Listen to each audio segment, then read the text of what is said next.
Japan, ein faszinierendes Land. Ob für Anime-Fans, Naturliebhaber oder Kulturfreunde, für Gourmets oder Badeurlauber. Japan hat für jeden was zu bieten. Ich nehme euch mit durch Tokio, die Region Nara, Kyoto, Osaka bis runter nach Okinawa. Los geht's auf eine aufregende Reise ins Land der aufgehenden Sonne. Da waren wir also in Tokio. Weltgrößte Metropolregion. Es war Ende März gerade noch rechtzeitig zum Ende der Kirschblütenzeit und entsprechend voll war es in der Stadt. Von unserem ausgesprochen preisgünstigen traditionellen Hotel bis nach Shinjuku waren es nur 2 Stationen. Also los geht's, auf ins Getümmel. Aber fangen wir ganz am Anfang an. Wir reisten zu 4, mein Mann, unser Sohn und ich und ein sehr guter gemeinsamer Freund. 8 Wochen Planung reichten kaum, um alles bis ins kleinste Detail zu organisieren. 3 Hotels, 5 Flüge für den damals 6-Jährigen die erste Flugreise, erforderten unzählige Vorbereitungen von Passerneuerung über Reiseimpfungen bis SIM-Kartenbestellung, doch dazu werde ich in ein paar Extra-Videos mehr erzählen. Die Reiseapotheke ist ready. Wir starteten 23 Uhr in Leipzig zum Bahnhof, nahmen den Zug und kamen mit 100 Minuten Verspätung um 9 in Frankfurt an. 11:15 Uhr startete unser Flug.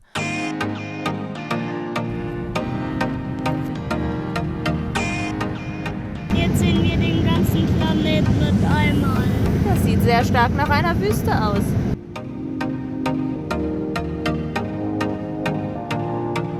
Wir haben gewonnen. Um 19:20 Uhr kamen wir mit ca. 40 Minuten Verspätung in Abu Dhabi an.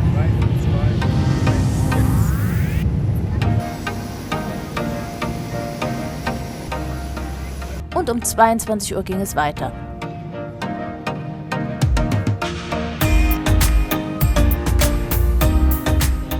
Wir kamen kurz nach 13 Uhr in Tokio Narita an, kümmerten uns dort um Gepäck, SIM-Karten, Suica und Formalitäten. Dann fuhren wir fast 2 Stunden mit der S-Bahn bis zu unserem Hotel. Nach über 40 Stunden Anreise um den halben Planeten fühlt man sich üblicherweise komplett gerädert. Hallo Freunde, 1,5 Tage waren wir jetzt unterwegs, um von Leipzig nach Tokio zu kommen und jetzt sind wir endlich angekommen. Wir haben ein richtig tolles Zimmer bekommen in einem traditionellen Hotel und das zeige ich euch jetzt. Wir machten uns im Hotel kurz frisch und suchten uns dann ein kleines Eckrestaurant für ein erstes Abendessen. Unser Hotel liegt in Shinjuku und draußen ist es jetzt schon leider dunkel, deswegen kann ich nichts zeigen.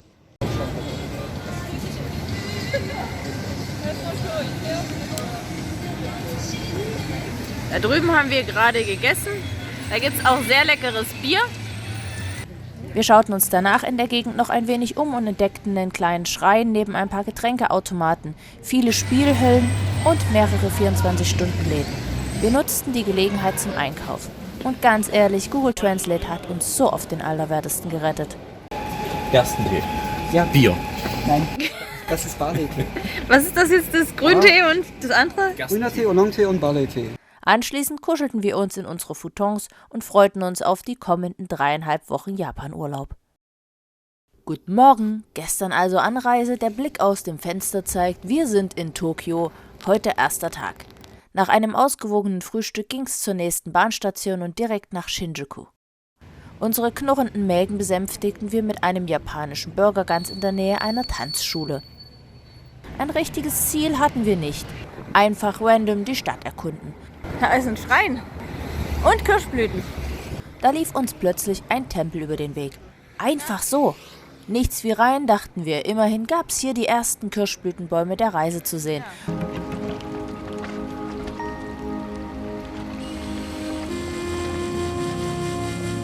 Ich sag doch, ich stehe hier am Tempelschrein und werde in den Tempel schreiben. Hier drin könnte man fast vergessen, dass man sich mitten in Tokio befindet.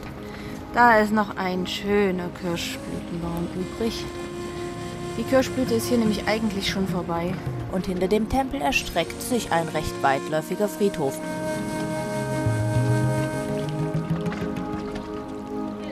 Erster Eindruck zu 2008. Die Hochhäuser sind moderner geworden, die Stadt ist grüner geworden. Wenn euch Tokio auch so gut gefällt, vergesst nicht, unten auf den Daumen hoch zu klicken. Ganz in der Nähe liegt das Rathaus von Shinjuku mit einer der besten Aussichten auf die riesige Stadt. Da wollen wir hoch. Und das völlig kostenlos. Und hier oben auf der oberen Ebene Sind nochmal schöne Kirschblüten. Da ist auch noch ein anderes Hochhaus.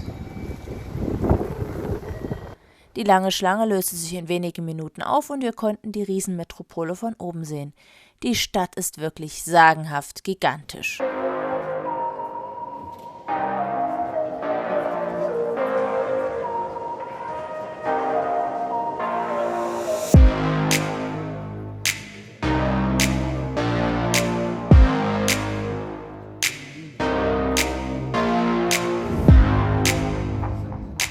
Hinten ist der Fuji.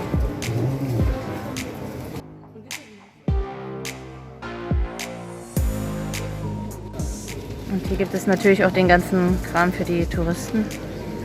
T-Shirts, Socken, Figuren, Servietten und Tücher, Schmuck. Als wir wieder rauskamen, war es bereits dunkel. Und wir machen noch einen kleinen Abstecher zum Shinjuku Park.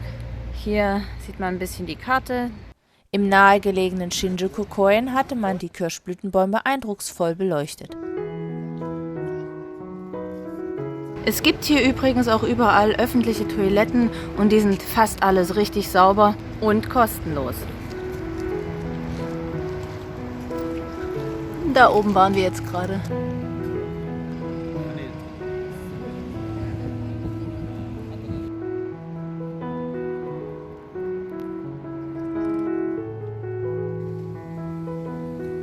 Es war Zeit fürs Abendessen. Wir irrten suchend durch die Straßen und fragten hier und da, doch die kleinen Restaurants waren alle schon voll. Doch Gastfreundschaft wird hier groß geschrieben und der Besitzer vom Snack Circus telefonierte für uns rum, fand freie Plätze und seine Mitarbeiterin führte uns sogar noch bis zum Restaurant hin. Wir waren gerade in einer kleinen Piratenbar. Der Eingang ist hier gut versteckt um die Ecke und es war super lecker. Kann ich absolut empfehlen. Falls ihr hier mal in Japan seid, ich mache euch hier unten einen kleinen Balken in die Karte und da wisst ihr, wo es ist.